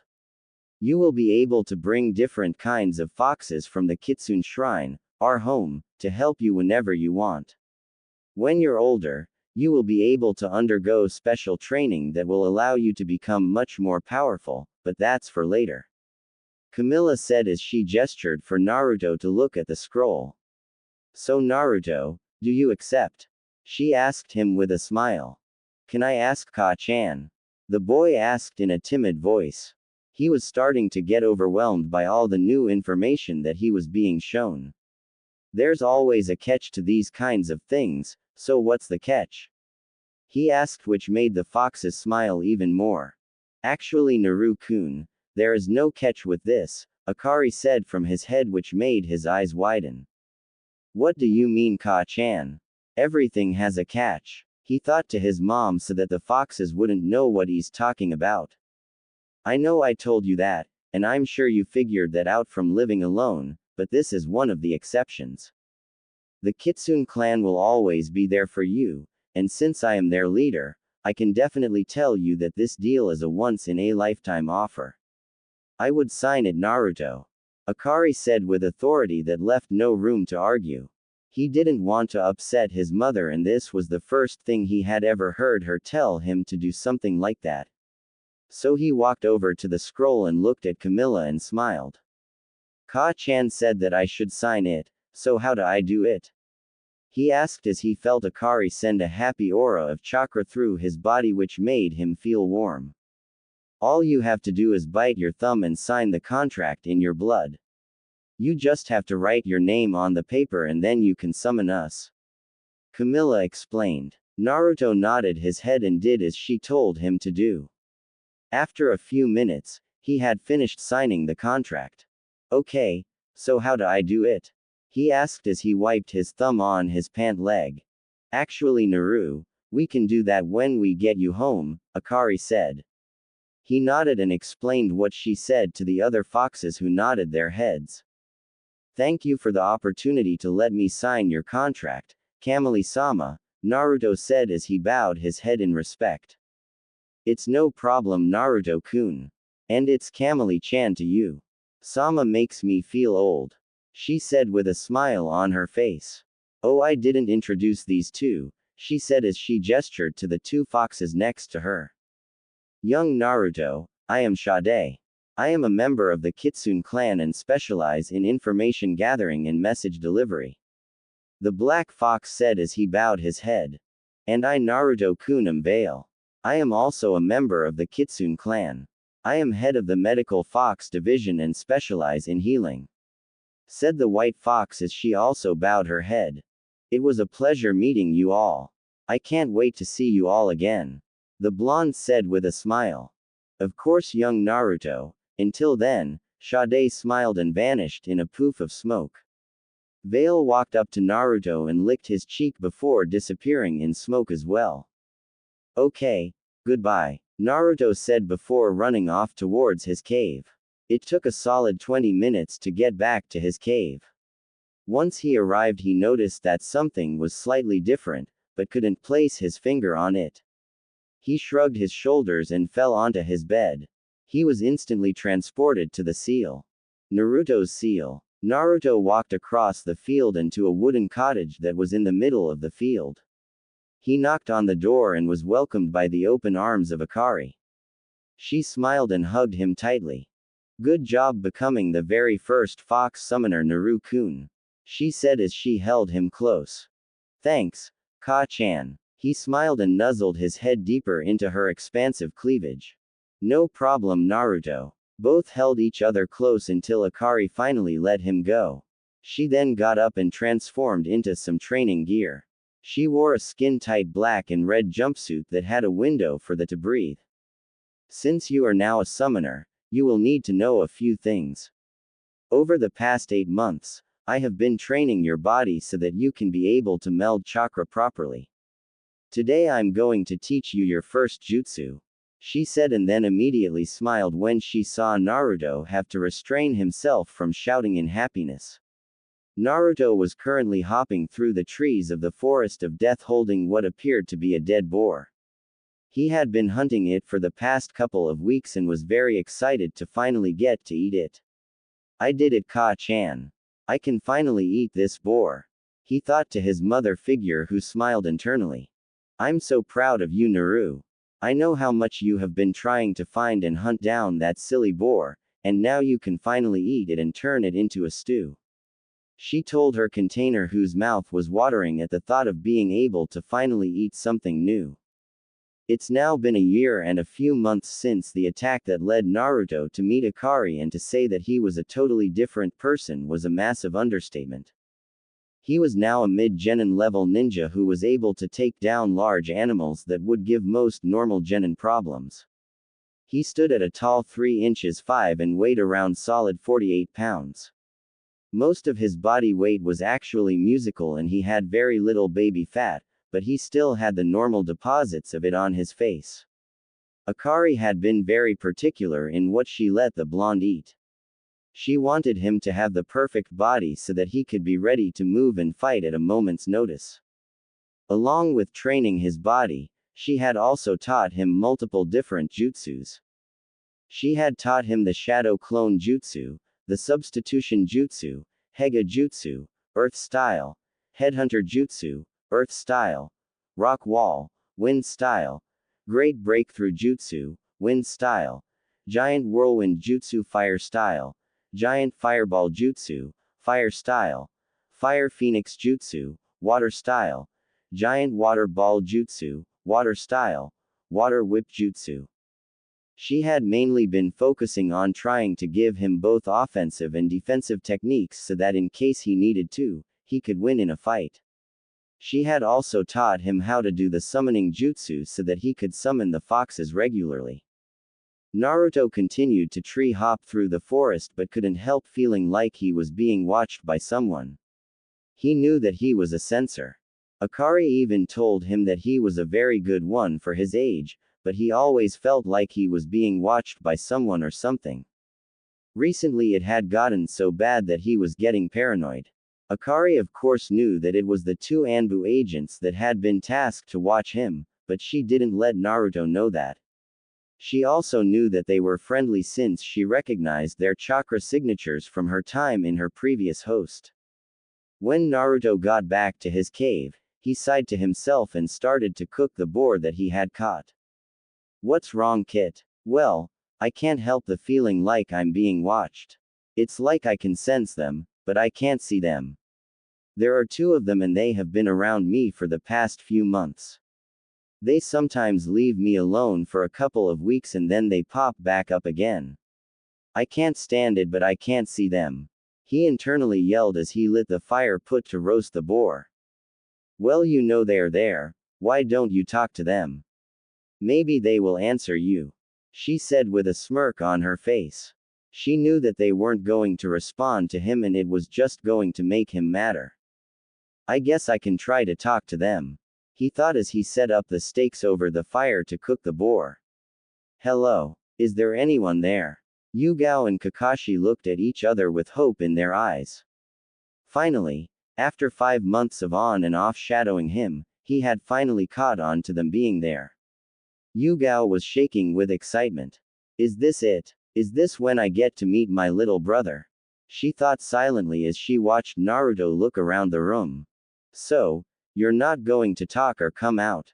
He asked out loud and got no response, which made him a little more frustrated.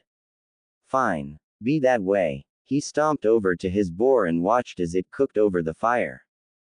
After waiting for a solid 2.5 hours, the boar was finally ready to be eaten by the young child. He summoned a clone to help him carry the animal over to a stone ledge that he had carved out of the rock and began to cut slices of meat for himself.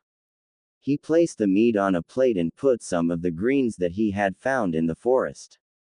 He then walked over to his wall where he had his wild spices and herbs and started seasoning his meat. He sat down and started to eat his dinner, but this time decided to try something new. Ka-chan. Yes, sweetie, she asked as she was preparing her own meal in the seal. You said that I was a sensor type, right? He asked as he picked up a piece of pork and bit into it. So, is he gonna unlock more of his sensing abilities? I wonder, she pondered as she smiled softly to herself. She had never told him all of his abilities. She went for the approach that he would discover them on his own when he experimented with his body and chakra. Yes, I did tell you I was a sensor type, what about it? Well, what if I put more chakra into it? What would happen? He asked as he continued to eat his dinner. Well, why don't you try it and find out? She said with a wide smile on her face. Alright, let's try this. Naruto placed down his plate much to the intrigue of Yuga and Kakashi. He then started flooding his senses with extra chakra and he gasped. He closed his eyes and was able to feel 2 chakra signatures that were previously unknown to him. He could also feel how their chakra felt.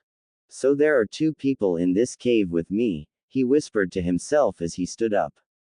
Well, maybe they are hungry. He stopped the flow of chakra but found that he could still sense the 2 figures even with his eyes open. After hearing his statement, Yuga was giddy.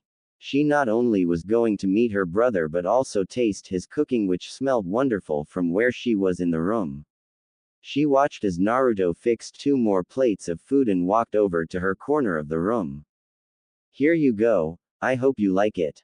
Your chakra feels really sparky. It's changing but it's still warm. He said as he placed Yugao's food on the ground. She waited for him to walk away before she revealed herself. He did it. He acknowledged my presence. He went up and talked to me. Meaning I can now talk to him. She thought as she took off her mask to fully smell the food in front of her. Kakashi was in a similar mood when Naruto walked over to him, though he tried to play it cool. Here you go, the blonde child of his sensei said. I hope you like it. And your chakra feels warm too, but not as sparkly. The child said with a smile. Once Naruto walked away from Kakashi, he was welcomed to the sight of a young girl about the age of 15. She had long purple hair and had a sword strapped to her back. She looked over at the blonde and smiled longingly at him. Naruto, she whispered quietly, which made him raise an eyebrow at her. Yay? He asked as he sat down to continue eating his food. What's wrong? You look so sad. No, I'm not sad. She said as she tried to wipe away tears. I'm happy, I'm so very happy. Yuga started walking over to the child and opened her arms so that she could hug him. He walked over to her and smiled. He wrapped his arms around her and leaned into her. She held him tight and started to softly cry as she held him like he was going to disappear if she let go. After a few minutes of hugging, she finally let go of the boy and smiled at him. You have no idea how much I've wanted to do that. How long I've wanted to hug you, talk to you, she said with the brightest smile on her face. What do you mean? He asked as he studied her face for a few moments. You could have said, hi, whenever you liked. He said as he tilted his head to the side in a confusing manner. I wish I could have, but I couldn't, Naru-kun, she said sadly. But why not? I think I can answer this one. Naruto turned around to see the second person he handed food to smile at him. He had gravity-defying gray hair and wore the same gray armor that the girl. He walked over to Naruto and also wrapped him in a long hug. After the hug, Kakashi looked at the boy and smiled at him. You see, we couldn't talk to you because we are special ninjas. We wear the masks so that you don't know that we are here. Kakashi explained. So then why are you talking to me now? Well, there are special rules that we have to follow. We can only talk unless directly being spoken to. You handed us food and walked up to both of us, which means that you established contact. We can talk to you now since you know we are there. Does that make sense? Yuga explained with a smile on her face. Yeah, that makes sense, he said as he continued to eat his food. He had grabbed his food and decided to sit next to Yuga because of how warm and nice her chakra felt. After finishing his food, he leaned into Yuga and smiled. You're really warm, he mumbled out to her. Why thank you, Naru, she whispered as she rubbed his head affectionately. So who are you guys? You aren't like the rest of the villagers since you haven't attacked me and you feel happy and nice. He asked as he leaned against Yuga and looked at Kakashi, who was smiling at the embrace. Well, my name is Yuga Uzuki. I am 15 and I'm in Anbu. I can't tell you what mask I have since that's cat and dog, he said with a smile. Wait, how do you know that, Naru? Kakashi asked with a smirk on his face, though no one could see it.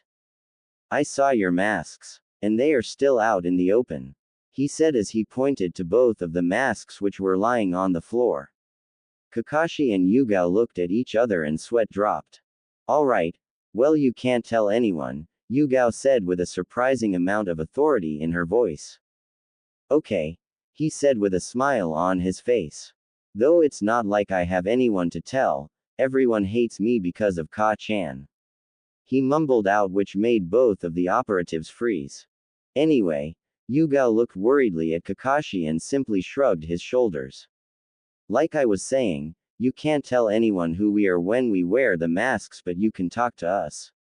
I like to fight with my swords, I enjoy sushi, chess, and hanging out with my teammates. I hope you can accept me into your family. I was supposed to be your sister, but some stuff happened. She said as she was about to cry, but was stopped when she felt small hands whip her eyes. Don't cry, Naruto said with a pout on his face. It makes your chakra feel sad. I'll let you be in my family, but I have to talk to Ka-chan about it. Actually, Naruto, we need to talk to you about that. Who is this Ka-chan of yours? Kakashi asked as he raised his eyebrow. I trust them, Kit, you can tell them since they knew your mother. Akari said to her, Kit, with a smile on her face. Okay, Ka-chan, Naruto thought with a smile on his face before he looked at Kakashi. Well, I know I have a giant fox in my belly. Kakashi and Yugao's eyes widened after he said that. He noticed their chakra spike and started waving his arms around. She's not bad like everyone says. She helped take care of me and helped me get strong. Don't worry, she's a good giant fox, he said as he was about to cry, though Akari was laughing in the seal. Don't take away Ka-chan, he cried as he let the tears fall. Yuga knew that Kushina was the container of the 9 tails. She also knew that when she was alive, they were the best of friends. While she didn't realize it till later in her life, Kushina had actually talked about the 9 tails quite often, people just didn't realize who it was. Kakashi on the other hand was slightly weary of the entire situation, but figured that if Minato didn't care that it talked to Kushina, then he shouldn't care either. Oh Naruto, don't worry, Yuga said as she tried to soothe the boy by rubbing his back. We won't take away your Ka-chan. I remember your birth, Ka-chan used to talk to her all the time, so I'm okay with it. She said with a reassuring smile on her face. And I remember that your 2-san didn't mind that she talked to the 9 tails, so I don't care either. Kakashi told the boy, who was still sniffing. So, you're not gonna take away Ka-chan? He asked with watery eyes. No Oto, we aren't gonna take her away. Yuga smiled as she watched the grin reappear on her younger brother's face. He hugged the Anbu agent, which made her smile even more. Thank you, Nei-chan, he whispered, which made Yugao's eyes widen. She could feel tears well up in her eyes and she hugged him tighter. Ma, do I not get an introduction and a hug? Kakashi asked in mock disappointment as he watched the two reunite for the first time. After some more hugs and tears from Yuga, Naruto was starting to get tired. He released Yuga and yawned, which showed Kakashi and Yuga his slightly longer canine teeth. Getting tired, Oto? Yuga asked with a smile on her face. Naruto nodded his head and pointed towards his mat with furs on it. If you want, you can sleep here since I don't know where you live. There are plenty of pelts here for you to use. He pointed to all the bulky furs that he had around the cave and smiled. All right, Naruto, but tomorrow we are going to take you out of the forest. We have 4 years of birthday gifts to give you. Kakashi said with an eye smile. Naruto looked at the teen with confusion all over his face. He looked at Yuga, who was still holding the small child. What's a birthday? One, he asked his big sister, who looked at him wide-eyed. Wait, you don't know what a birthday is? She shouted, which made Naruto nod his head. Yeah, but can we talk about it tomorrow? I'm really tired, he said as he got up to grab some fur pelts to use as blankets. He walked back over to Yuga and sat down in her lap. Well, we're definitely going to change that tomorrow, Kakashi said as he took off his chest plate to reveal a sleeveless backtop. He looked at Yuga, who looked like she was going to murder someone. She sighed and also took off her chest plate and put it down on the ground. Yay, I'm not going to have an Oto that doesn't know when his birthday is, she said with conviction that made Naruto smile. Okay, we'll do that tomorrow, Naruto said as he walked back over to Yuga and laid down next to her. He wrapped the pelt around them and snuggled closer to Yuga's chest and nuzzled his head into it. She smiled and wrapped him in her arms and smiled lovingly at the boy. Do I get to snuggle into your? Kakashi asked with a smirk on his face. He was met by a glare from Yuga, which actually got a laugh out of the scarecrow. I was kidding, Yugi-chan, Kakashi said with a smile as he also laid down. We finally got him, she said to the teen, who smiled at her. Yeah, we did finally get our Oto, Kakashi said before both of them fell asleep. When morning finally came, Naruto found himself sandwiched between 2 pillows of heaven.